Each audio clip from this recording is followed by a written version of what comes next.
नमस्कार मंडळी, तुम्ही बोलाल की आज ही काय बनवते? तर आज मी नाही, माझ्या सासूबाई माझ्यासाठी सुकट बनवतायत. तर टोमॅटो कांदा मी चिरून घेतला होता आणि आधी मी भाकरी भात नंतर शेवग्याची आमटी बनवून घेतली आणि मम्मी बोलल्या की तुझं झाल्यावर सांग, मी सुकट बनवते. कारण मला माझ्या हातापेक्षा मम्मींच्या हातची सुकट खायला आवडते.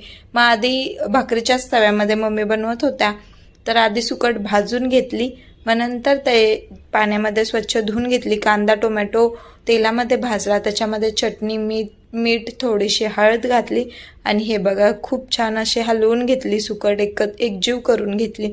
तर हा तवा आमचा चुलीवरचा आहे आणि दुसरा पण नवीन तवा आहे, पण आम्हाला ह्याच तव्यावरती भाकरी आणि चपाती करायला आवडतात, त्यामुळे ह्याला आम्ही काळा बनवलाय. नाहीतर तुम्ही बोलाल की तवा घासलेला नाहीये, असं नाहीये, तवाच असा बनवलाय आम्ही. तर अशी बघा किती छान सुकट दिसत होती. मी तर कधी होते कधी खाते, असं मला आवडते खूप सुकट. आणि मी म्हणजे गावीच गेल्यावर खाते, इकडे मुंबईला मी काही बनवत नाही, गावी गेल्यावरच मला खायला मिळते. तर अशी ही मम्मींची पद्धत आहे बनवायची. नंतर याच्यामध्ये थोडंसं मम्मीनी पाणी घातलं शिजण्यासाठी आणि थोडं शेंगदाण्याचं कूट टाकलं मोठं मोठं, हे बघा. तर अशी ही सुकट आता थोडा वेळ शिजून देणार मम्मी आणि नंतर आम्ही लगेच जेवायला बसणार. तर तुम्हाला माझी सुकटची म्हणजे माझी नाही, मम्मींची सुकटची रेसिपी कशी वाटली मला कमेंट करून सांगा. बाय बाय, भेटू नेक्स्ट व्लॉगमध्ये.